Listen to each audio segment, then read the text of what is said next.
like having people or one better or even, I mean, it's crazy. They have like all of their floors in a specific section. Right now. That's what they do.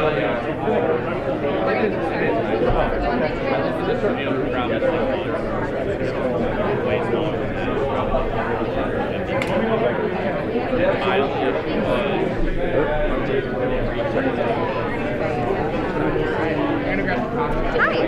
Sorry I'm late. My you're right. Canceled. And I know, it's kind of like a pain getting here. Oh.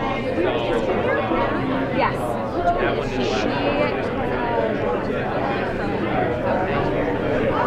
She was walking out of there. I think she was going to get more coffee.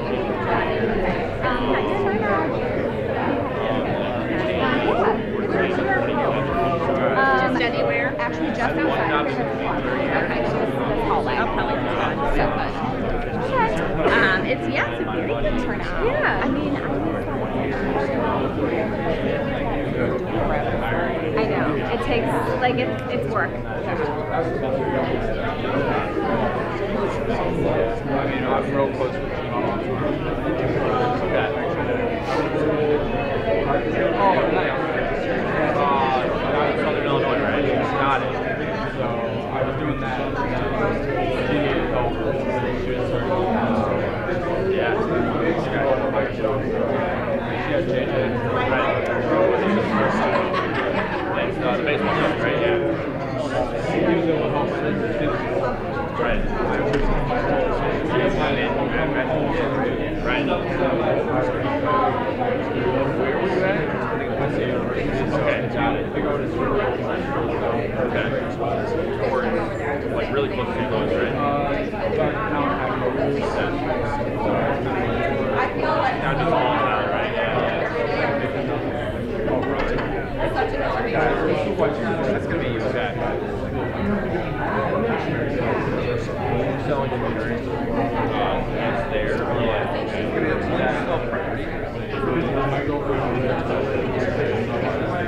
That makes sense. Are you gonna try to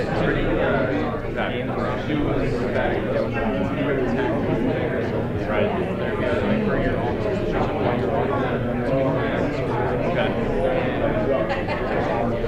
I thought to myself, hey, she's around. I hear you. I remember her telling me that, and I couldn't believe it. My mind blew. Yeah. In the middle, right? Yeah. Amen. I hear you, dude. I was saying my first job on dang it, coffee real quick. You just save a couple seats. All right. I'll get a couple seats.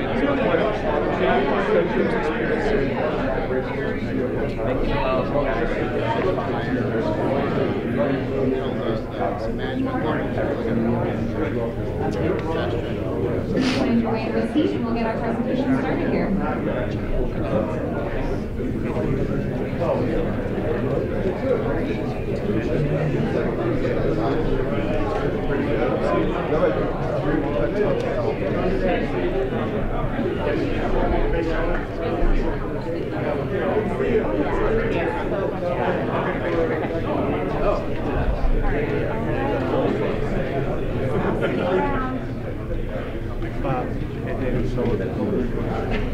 Have you been good? I know it's a little, I feel mostly good, but the last few days it's kind of good. Let's like have to break it down. Slide over here. Oh, no,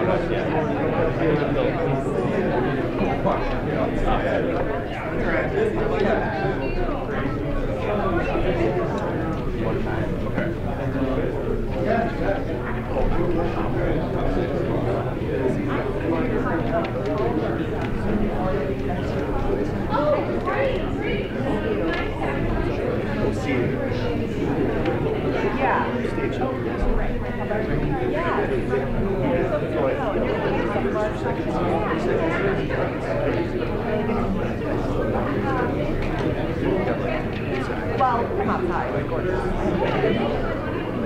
Yeah.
I've been holding hot coffee. That's the only reason why. It's nice to meet you in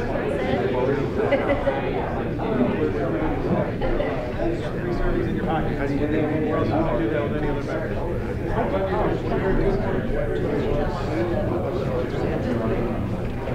Good morning, everyone. I'm Meredith O'Connor, an international director and a leader of our tenant rep and economic incentives practice here at JLL. On behalf of Dan Ryan, the co-chair of the Real Estate Committee, and our entire firm, I'd like to welcome you to JLL's headquarters and our wonderful club space.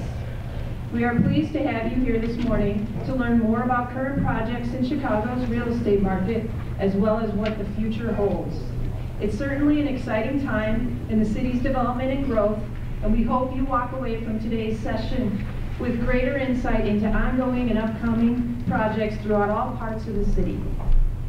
There are bios provided in handouts on each one of your seats that will give you a background on Christian Baudouin from JLL, Bob Wislow from CBRE, and Commissioner David Riefman, and we invite you to participate in an audience Q&A afterwards.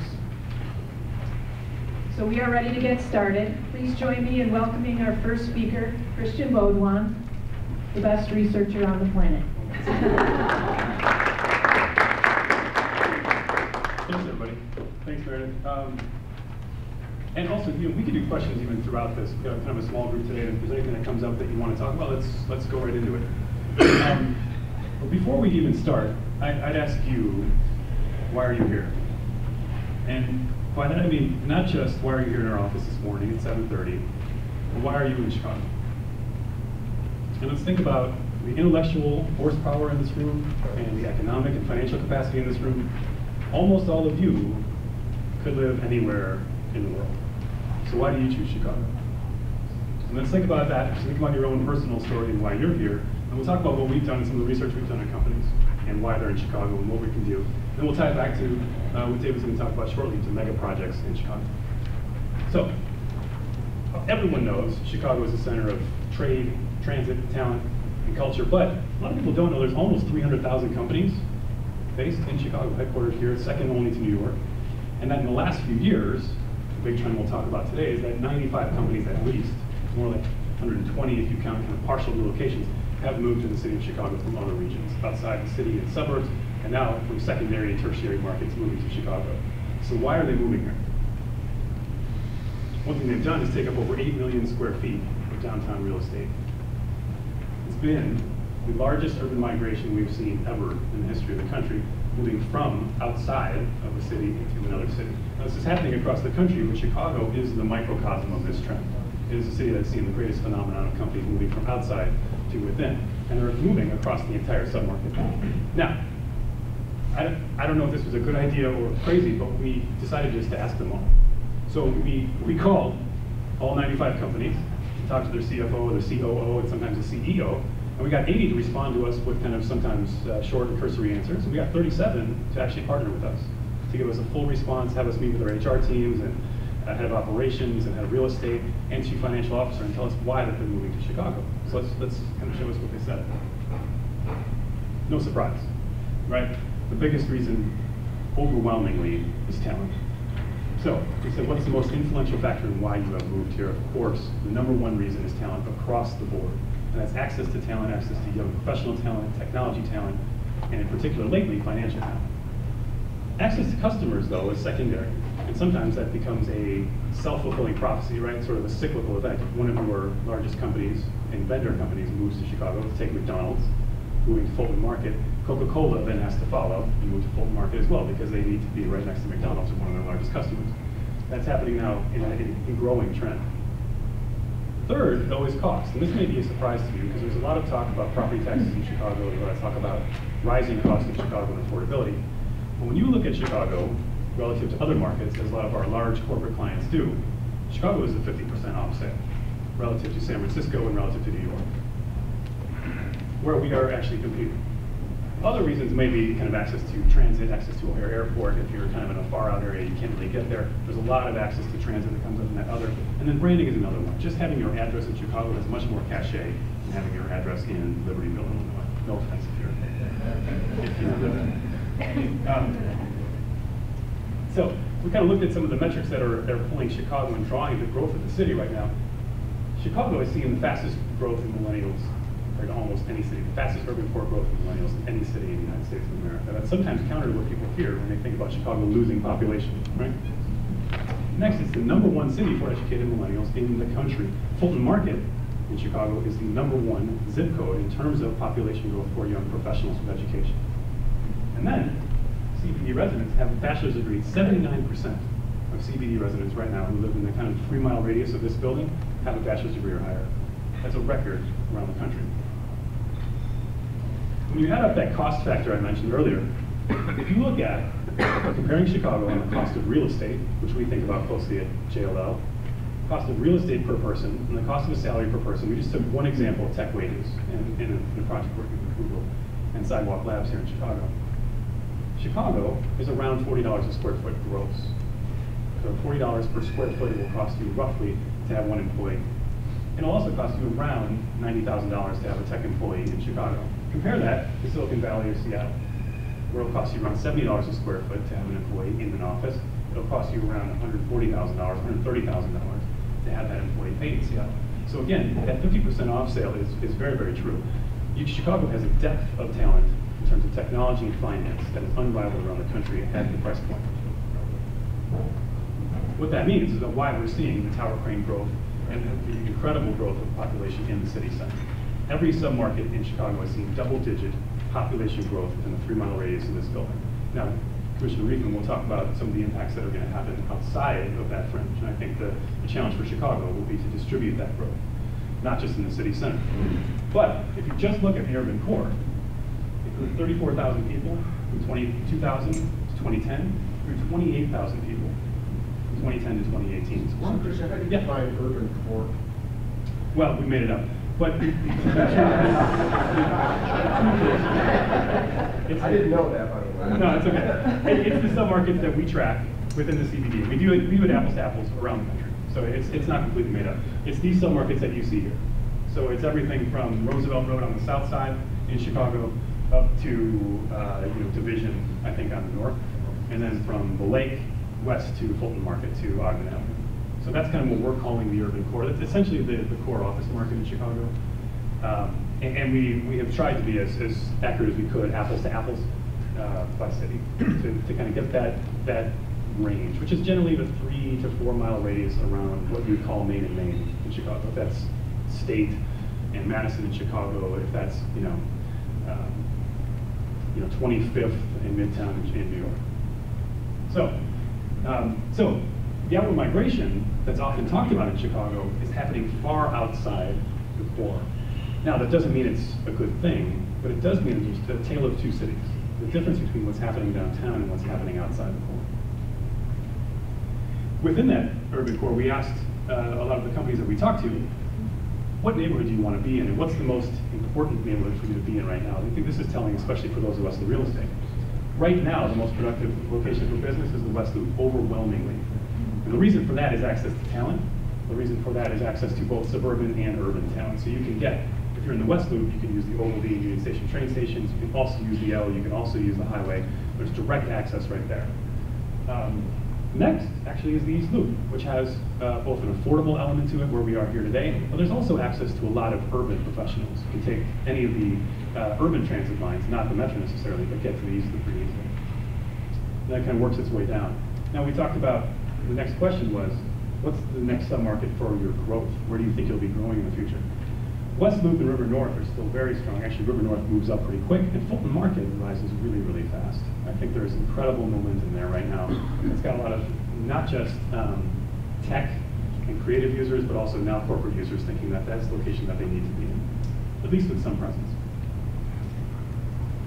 Another topic I wanted to mention really quickly, because it impacts all of us, is transit in the city. We had a question asking our kind of research partners, what's more important to you for how you connect in the city? Is it O'Hare access and airport connectivity, or is it just regular day-to-day L and metro connectivity? Actually, airport connectivity is incredibly important for a lot of our large corporate clients. And if you think of how much people travel today, airport connectivity sometimes trumps location in terms of just basic public transit. So we put together, this is another, Steve, this is another thing we made up, but I have kind of made up a transit index, which I'd love your feedback on, but looking at number of daily flights within a city, and this matters a lot to our large corporate clients, but then also the time to get to that airport within the city. And so, you could have a lot of daily flights at O'Hare, but if you can't get there for an hour and a half, it's a real struggle. You can think of the overall time it might take you to fly to New York. It could be a full day, unfortunately. People will fly short.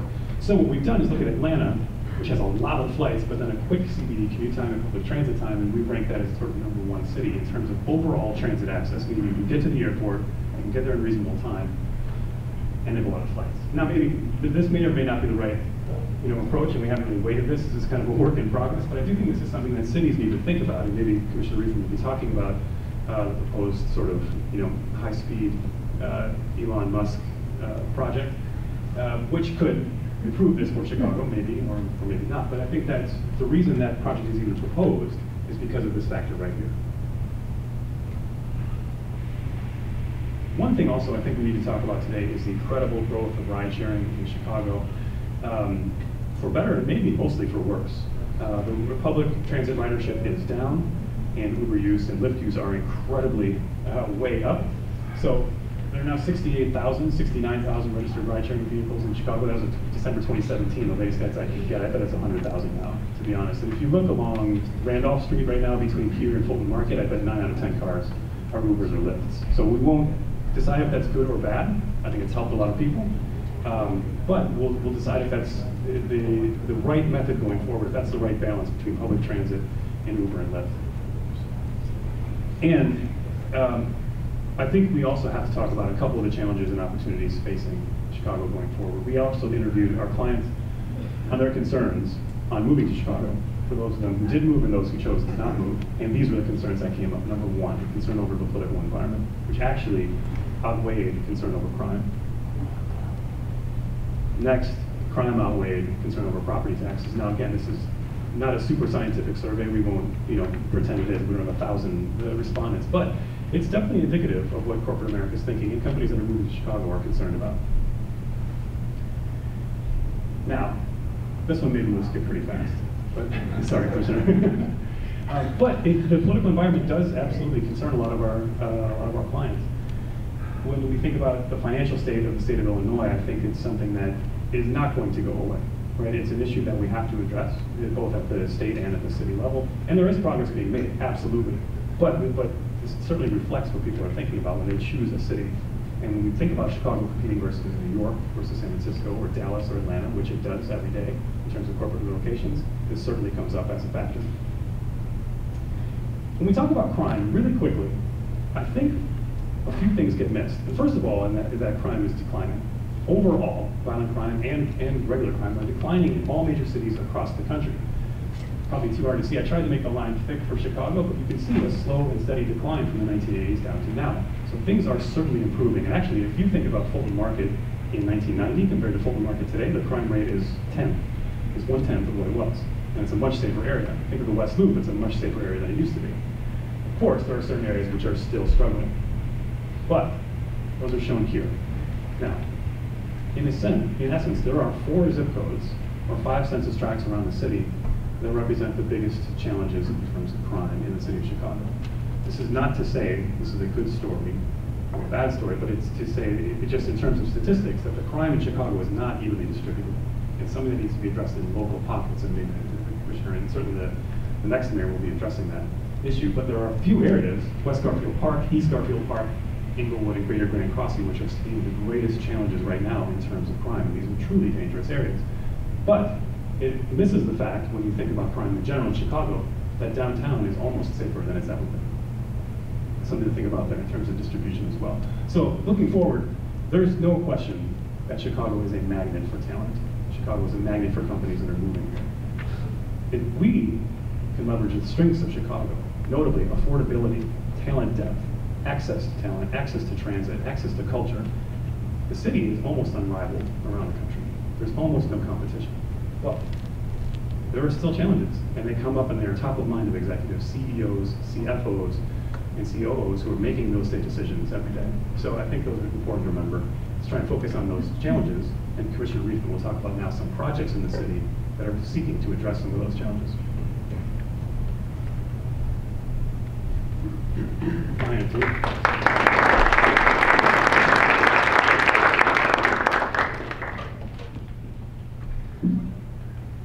Can you hear me if I talk to that mic?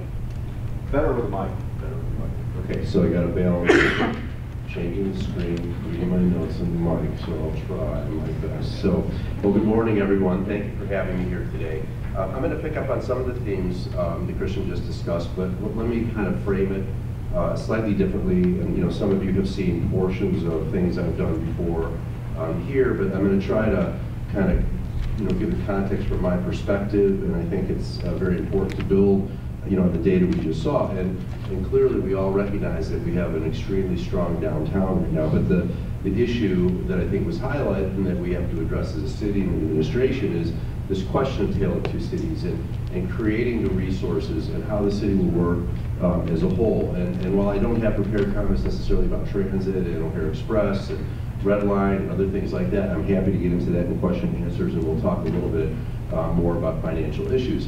But as you know, one of the things that we've accomplished in the last few years kind of reflects both elements of the quote-unquote Tale of Two Cities issue. Number one, we have a strong downtown growth, and one of the things that we did early in my time here was to expand the geography of downtown, allow more density, more floor area, broader uses. And this was one of the first things that we did, the areas in red is expanding the physical geography of downtown so that we can capture more of that growth. And that was really in response to the type of market pressure we saw in places like Fulton Market. And I have to ask you, I don't quite understand how you distinguish between West Loop and Fulton Market. We can certainly talk about that, but it seems kind of a continuum may extend all the way over to the Tribune property as well. That's number one. But number two was developing this kind of simplified system where we both capture the growth and we generate funds for neighborhood economic development. So we invented the Neighborhood Opportunity Bonus, which has several components. The key piece being that 80% of the funds go to the Neighborhood Opportunity Fund, which is for our south and west sides, and I'll talk about that in just a second. But you see that these are two projects, I think, which are kind of emblematic of the success of the program. 110 North Wacker, which is Riverside's project, which by itself made a $21 billion payment to achieve a 33 FAR. That's from a base 16 to a 33 FAR. That's, we're obviously promoting the density. It really reflects on the strength of Chicago, while at the same time, one project alone created $22 million of resources for our neighborhoods. And then a project that, they announced the closing this week is JDL's One Chicago Square development, which itself will pay $13 million into the Neighborhood Opportunity Fund, and we talk a lot about that, but you may not know, we will also pay $15 million towards affordable housing. So these are economic generators capturing the growth that Crystal just talked about in terms of the city, but using it and creating resources that allow us to bridge this gap to a great degree between areas that don't have the ability to generate those types of resources. So that's one element.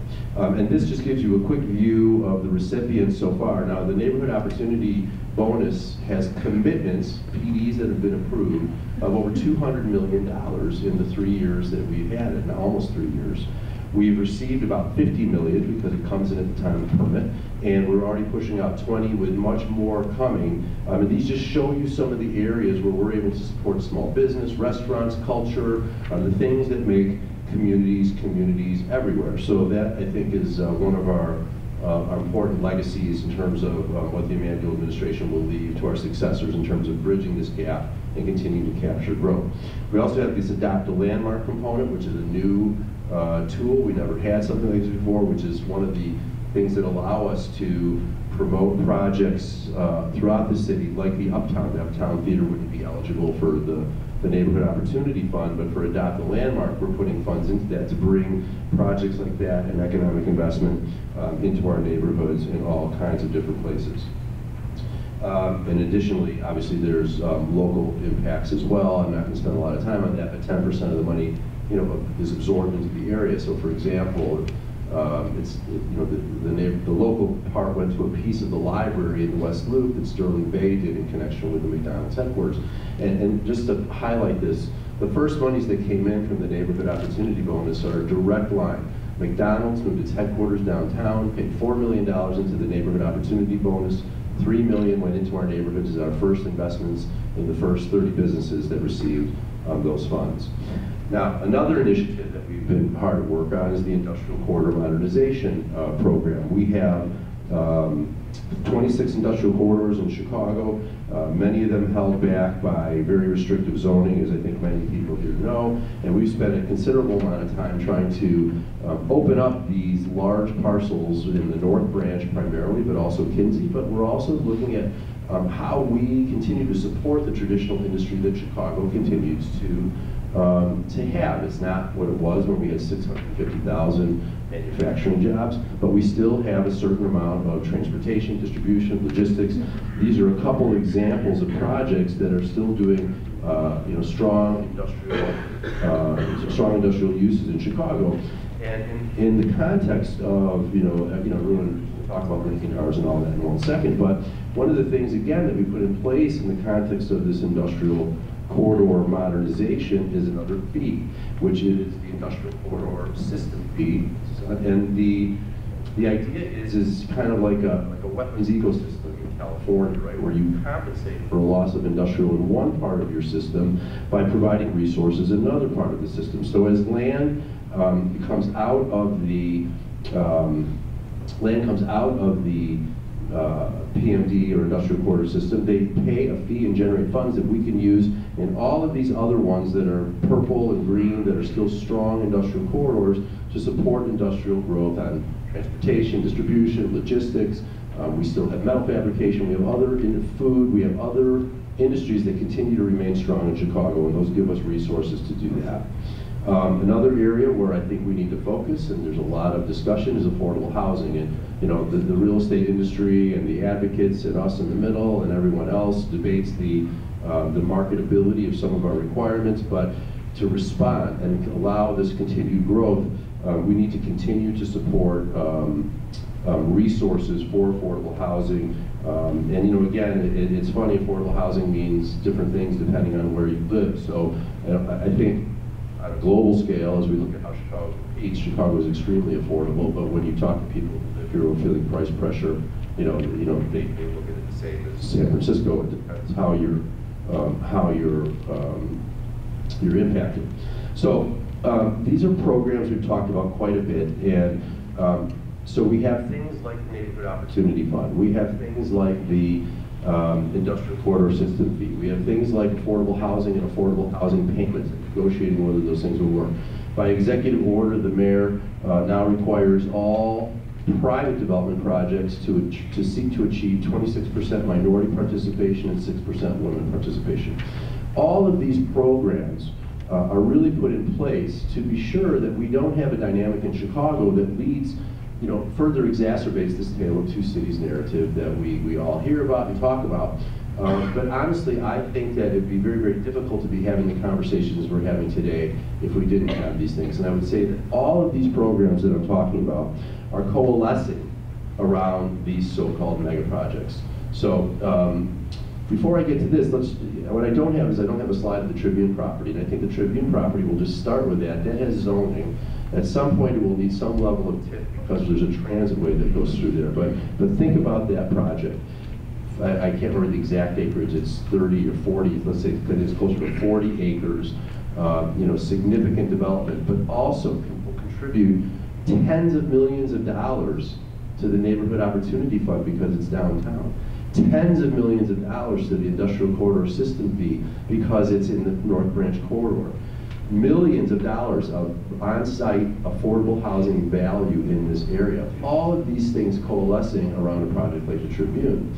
And so when we get to projects like the 78, which is one of the two projects, that's one thing we'll talk about quickly in terms of the two mega projects that we're focused on right now. The benefits to Chicago are enormous. So this was one of the finalist sites for Amazon. This is one of the sites that really, I think, allows us to compete on a kind of global level for the type of jobs that the world is seeing and the kind of things that we're talking about that Chicago can attract.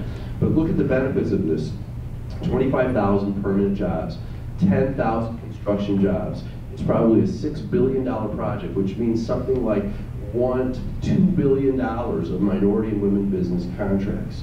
2,000 affordable housing units. There's no project in the city that has this much, including very creative ways that we're moving it around. Almost $25 million for the Neighborhood Opportunity Fund, and all of that, and what we're talking about TIF for are public improvements, a new red line station. And think about that, this whole dynamic we have now in this discussion of TIF is quite misleading in my opinion, but it's hard to still have the conversation.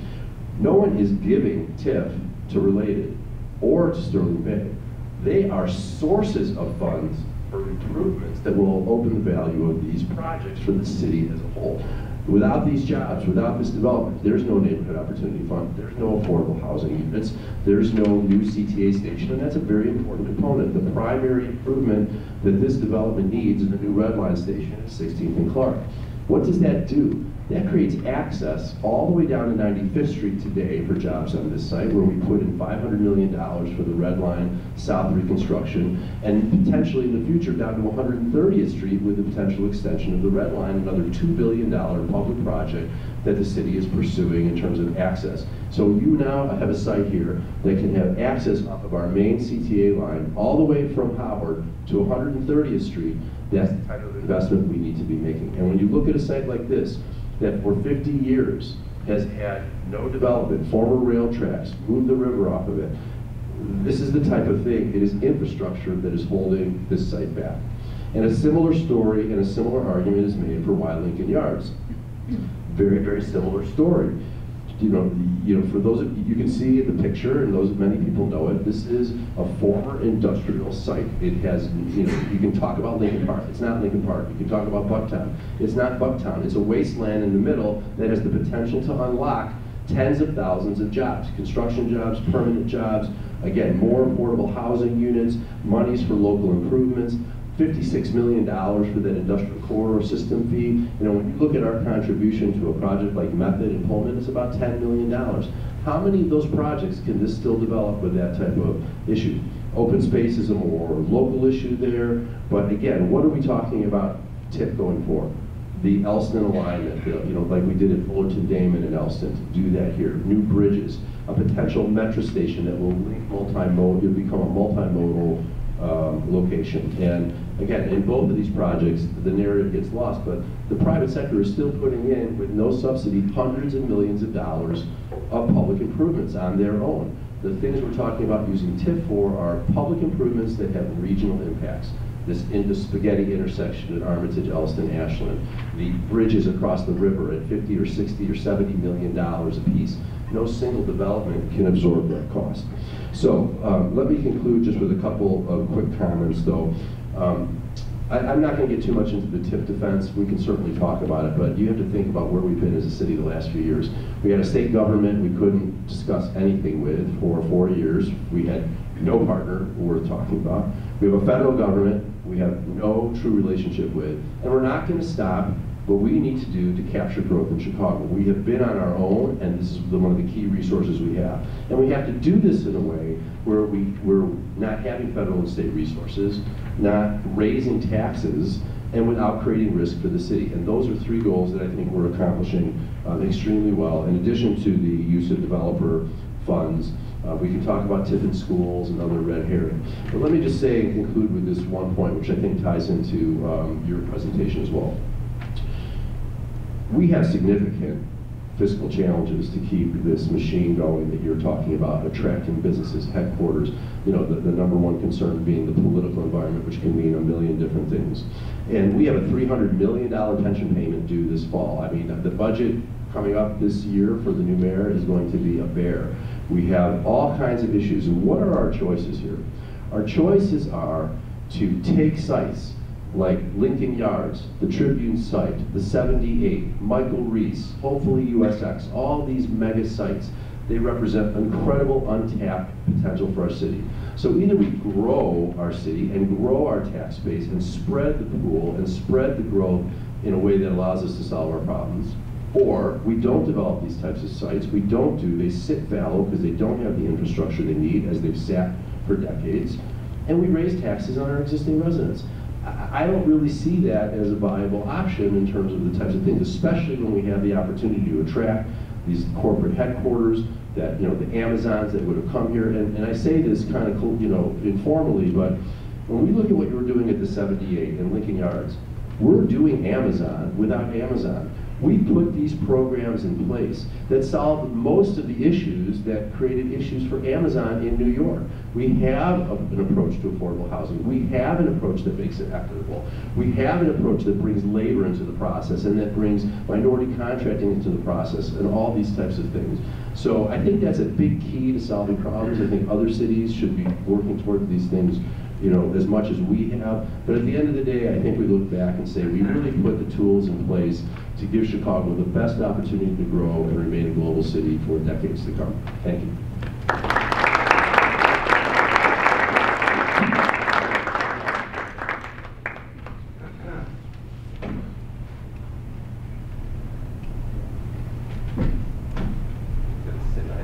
Great.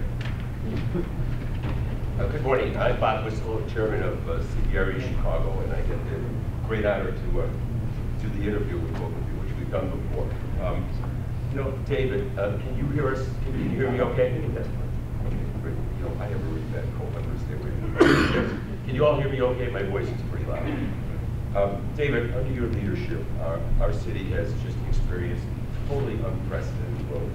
You know, last year we had 60 tower cranes, the record we've ever had in Chicago. We've had the explosion of Fulton Market, huge redevelopments in Macy's, the post office, and Union Station. You talked about the creation of the Neighborhood Opportunity Fund, which is sold density, which has allowed buildings to get small, thin, tall, and really great skyline buildings. The industrial explosion, the conversion of 760 acres of old industrial land into the North Branch District, which is truly amazing. And maybe the most impactful is the return of large mixed-use developments. That's allowed us to have 7 huge projects available for development, with over 15 billion square feet available. We talked about the River District, Tribune site, Lincoln Yards, the 78, Michael Reese, the Illinois Medical District, the Burnham Lakefront. Is that better? Yeah. All right, sorry, excuse me. And then Bob Dunn's just recently announced 34 acres over the Metro Tracks. A question to both of you. What has changed over the last decade that has allowed the confluence of all this to happen here in Chicago? And then a follow-up question, you can be leading into this. Exactly what do we have to do to fill these projects and continue to allow this to happen? So I think each one of us will give a slightly, each one of us will give a slightly different answer. You know, we're catching, there are global forces, and I think Christian has addressed a lot of the reasons why Chicago continues to succeed. I think one of the important things is not all these projects are going to develop 50 million feet next year. It's going to be 10, 15, 20-year cycles. They're built for multiple cycles. They're somewhat competitive in terms of location, but I also think I'm going to give the credit to the mayor at one level in addition to that, which is his unequaled ability to sell Chicago, to open Chicago up to tech. When he came into office, we had no noticeable, remarkable tech industry. We're up to about 15% of our economy is tech. The whole thing we talked about Uber, all this opening to disruptors, the tech world, we continue to attract, and these resources like O'Hare, like public transit, like affordability, are things that I think position us for tremendous success in the decades to come. I agree completely. If you think from a real estate perspective in terms of technology in Chicago, prior to this cycle, prior to 2010, technology leasing in Chicago was almost non-existent. It was 4% of leasing activity. Last year, technology companies leased 38% of the large leases in Chicago. So it's a significant change. Technology is truly influencing Chicago, and that is significant credit to the mayor, who's been aggressive at courting companies to move to Chicago. Another thing I think that makes some of these large new projects viable is that there is an acceptance of, and maybe in some firms even a preference for, locating just outside that urban core. So emerging markets like Fulton Market and River North have really attracted companies to move here, and I think they give developers an idea that some further expansion outside the core, like Lincoln Yards, like the 78, could be viable. This is happening around the country. Fulton Market is not entirely unique. It's the same as the meatpacking in New York. It's the same as Soma in San Francisco. There are fringe markets just outside of the traditional core that are really the fastest growth engines of the city, and I think these new projects kind of follow that trend.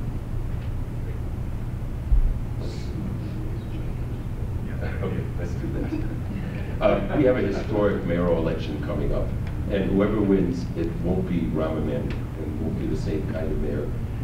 What can our next mayor do to maintain this momentum, and what can we, as the real estate business industry, do to help them do that?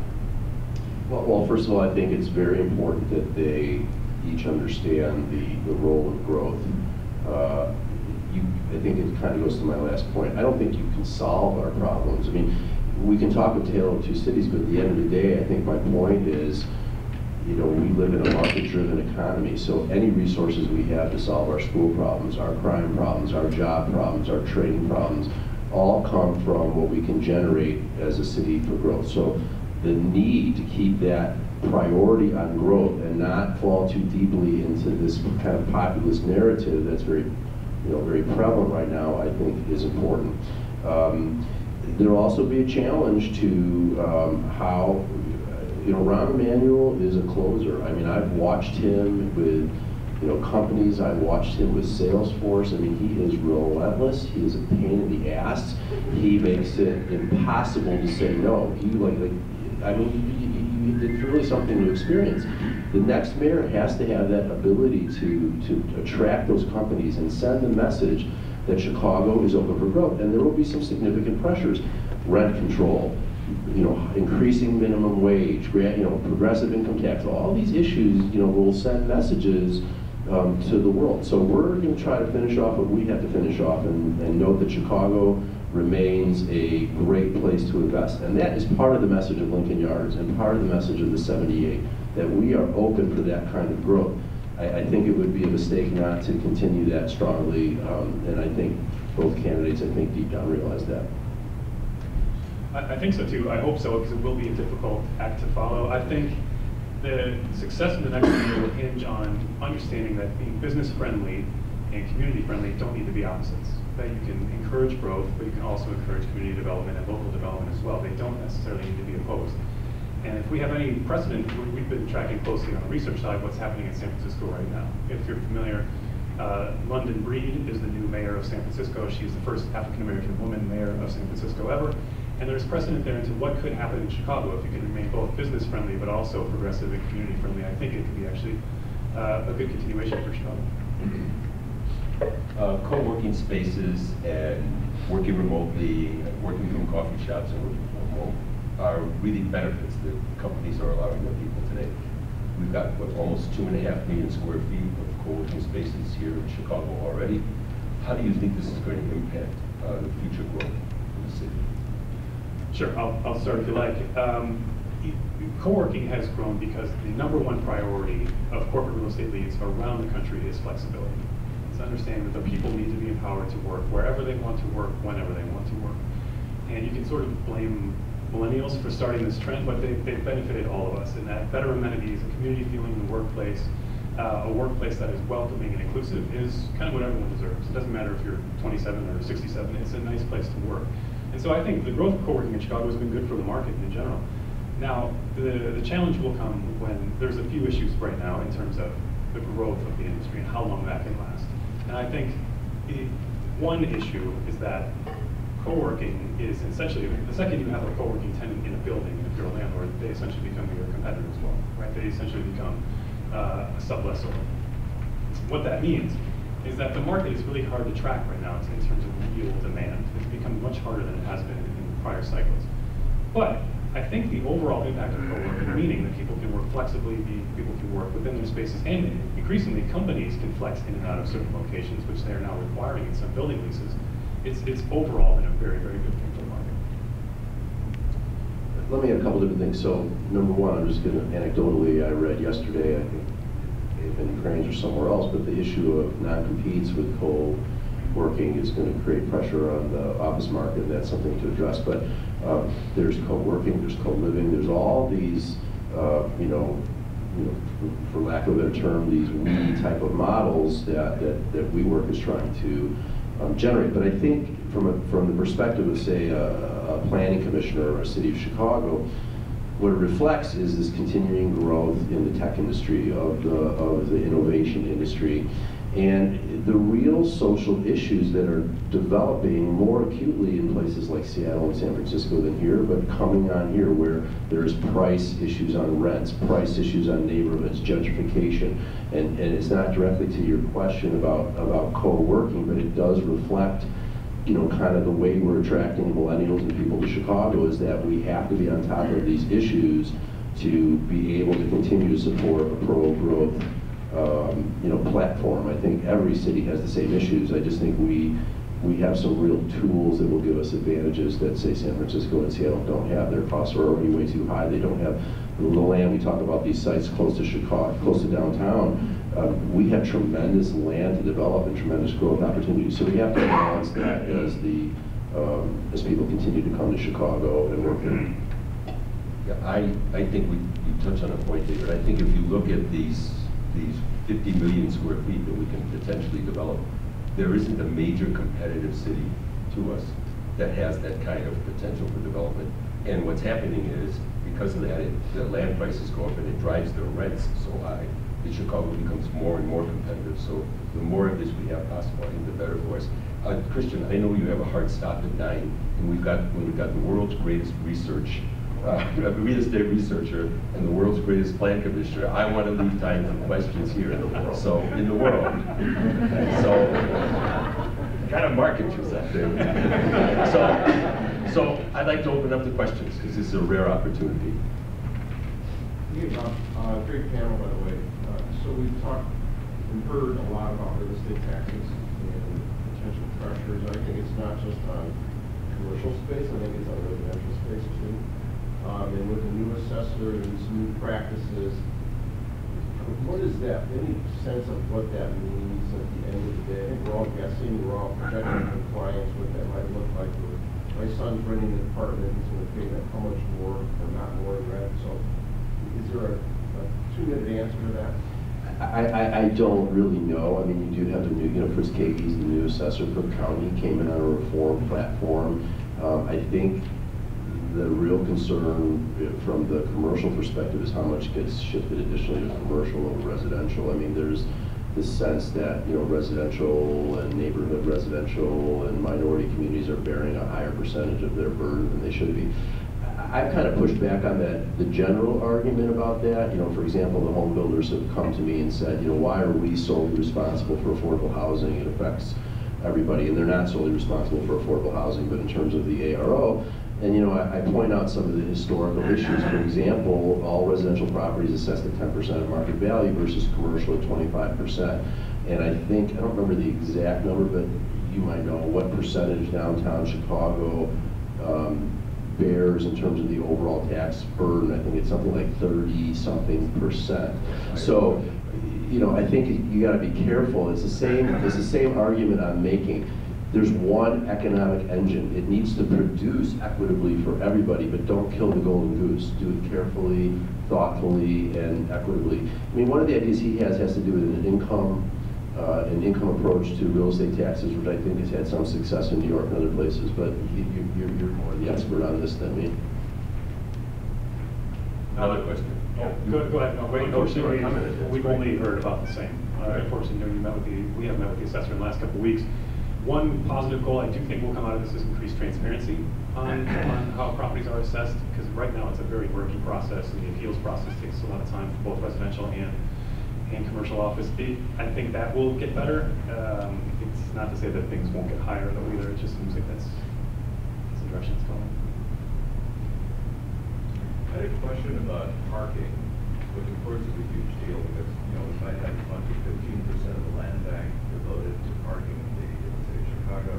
You've got a lot of cities around the world that are putting a lot of serious resources around figuring out what's going to happen with driverless cars, with AI, with cars as service, all these concepts. You've got Dubai, a smart Dubai, you've got UAE, you've got Singapore, Estonia.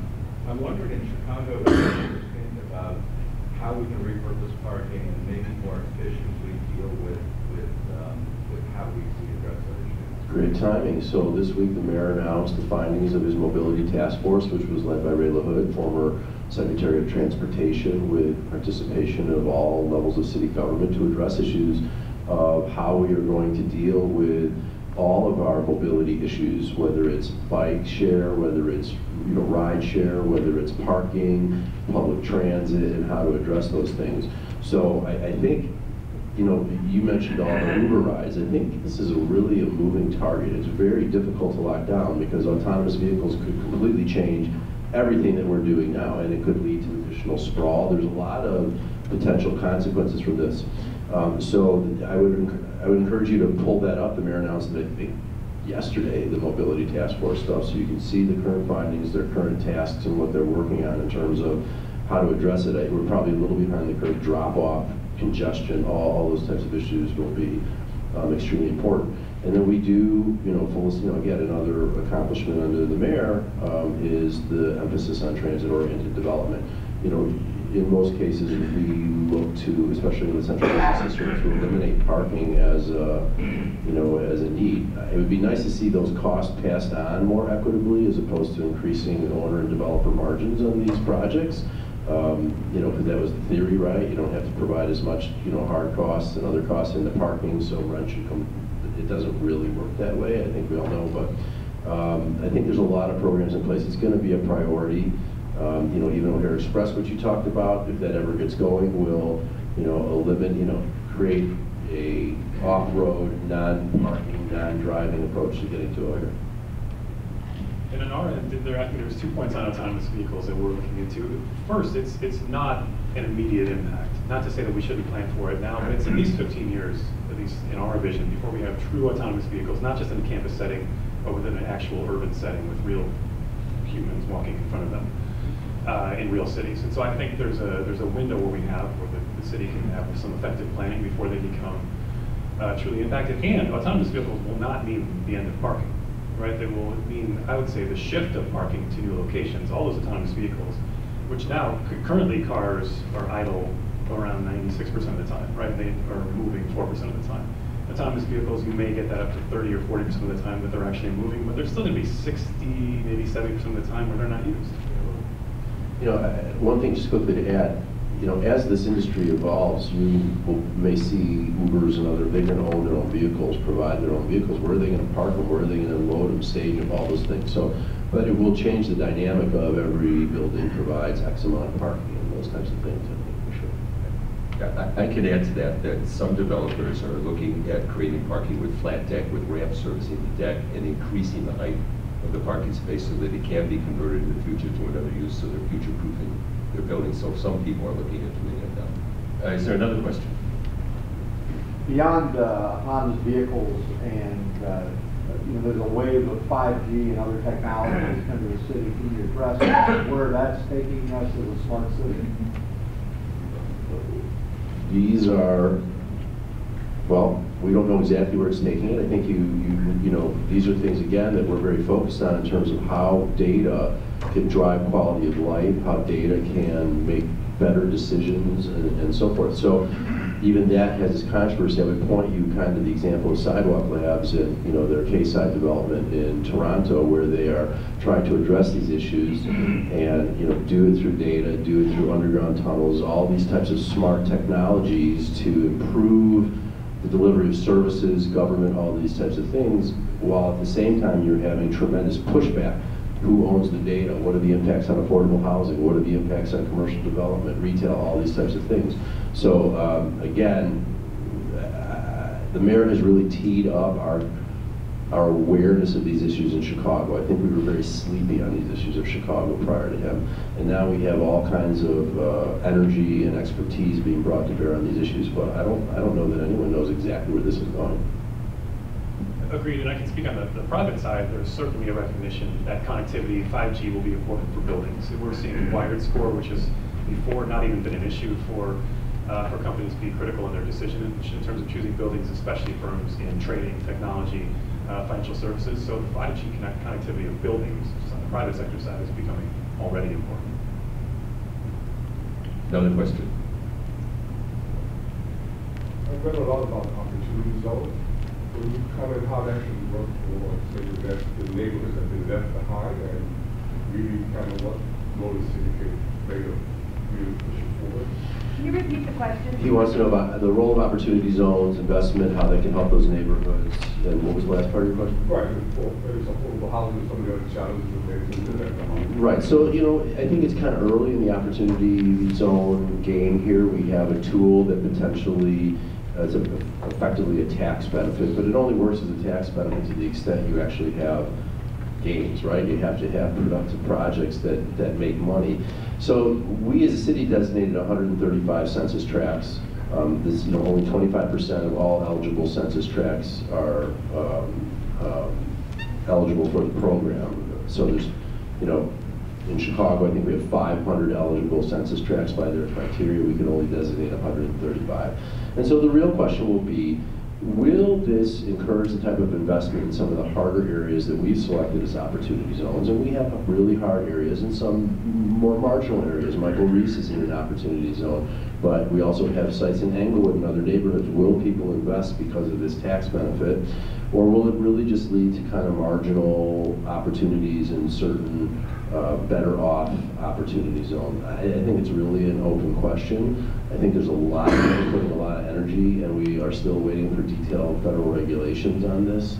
It has tremendous potential, and I think it's another thing where we see, but at the end of the day, you need economically viable projects to gain the tax benefits of those projects. So I think it's, we'll see how it goes. Is there another question? Well, I'll use one then. So we did an effort to win Amazon, and we made it to the short list. I think the most important thing from that effort is the fact that we've invested, I think, with FCB over $1 million in their helping with the project, and all the other I'll let them speak for their. Yeah. I think we've got over $2 million invested in putting together maybe the best sales pitch the city has ever had. How are we and how can we use that to promote the continuation of people coming to our city? I think there's a couple of key takeaways from that, which is, number one, we updated absolutely all of our data about Chicago. We had all kinds of inconsistent data through World Business Chicago and others, and all of our data is top-notch, and we've actually spun off a version of our Amazon pitch that's more generally available for everyone to understand. So, but in addition to the cost that you mentioned, Bob, each of the developers put in a fortune to market their sites. But the ultimate benefit, as I see it, is all these projects, these mega projects we're talking about here today, were kind of crawling along in their own way, right? They're just moving to whatever their next step was. Each one of them had to dramatically accelerate their thinking about how their sites would be used, what would happen, how it would work. And that's why I think we're seeing this flurry of activity to entitle them and to put in place the opportunity for development of those sites. I think without Amazon, maybe we'd be close on a few, maybe we'd have some things in the entitlement stage, but everyone was really kind of ready. The traffic studies there, all of them really ready to hit the market, and I think it's really accelerated their ability. So we'll be in a better position to attract Amazon. If an Amazon comes down the road in a year and the 78's entitled, and the Tribune site's entitled, and the Lincoln Yard site's entitled, we got sites ready to go. There's no waiting. So I think that's a huge advantage that we got out of this, amongst other things. And I think, off the record, we did really, really, really well. I don't know how the decision was ultimately made. Probably tech talent may have been a shortcoming, but Chicago competed extremely well. Yeah, we actually can't talk too much about it. Some of us were helping a little bit on the fringes of that selection project. But as David mentioned, the best benefit for Chicago is just the fact of readiness now. And it's the reason why Google is adding a significant number of jobs now in their financial services hub in Chicago. It's the reason why Uber Freight is looking for another 1,000 jobs in Chicago. And that readiness has put us in an incredible position.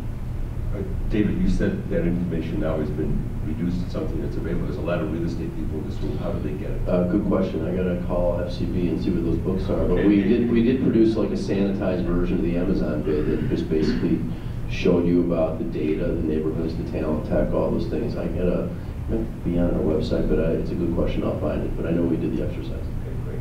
Well, it's 9 o'clock. I want to. Oh wait, there's one more question. I think we can squeeze one more in. Christian, kind of from your background, have you seen a major city have good balance between business development and community development? It's not to be so one-sided where it just pushes out the community, or not to be the other side where it's not creating economic value because you don't have business development. Has there been a major city that has good balance? I'm not sure any city's getting it perfectly right. One example that's trying very hard right now is the city of Boston, which has incredible growth, both technology talent growth, pharmaceutical talent growth, and the Seaport District has kind of come out of nowhere to become one of the largest districts in the country. And they're planning projects very similar to what Commissioner Reifman's talking about in terms of spreading out some of that growth to help the Seaport District, which is growing incredibly, to help serve other communities in South and other secondary markets in Boston that haven't seen growth over the last decade. So they're trying to do something similar contribution there. And I think Boston, maybe because it's on a smaller scale than Chicago, we just have 3 million people in the city, and Boston's a little bit more manageable, but they seem to be having some positive impact there as well. Also, I know that the new assessor is looking to Boston as sort of a model for property tax equality, with a lot of transparency and a lot of improvement in terms of their property tax assessment process. So I think that might be a city to look towards, which has seen both business growth and also community improvement. Good morning. Thank you very much. My name is Camille Julmi. I'm the co-chair with Dan Ryan of the Real Estate Committee. And it is a great pleasure to thank you, to welcome all of you here, but especially to thank a tremendous panel and moderator, David, Christian, and Bob. Thank you so much for being here. I think the Executive Club has, the goal is to provide some great discussions like this, and if you're not a member, please join us. Also, the CEO of Marriott and will be here April 3rd. So please check the website, and we hope to see you in future events. And thank you very much again to all of you. And thank you for being here. Have a great day.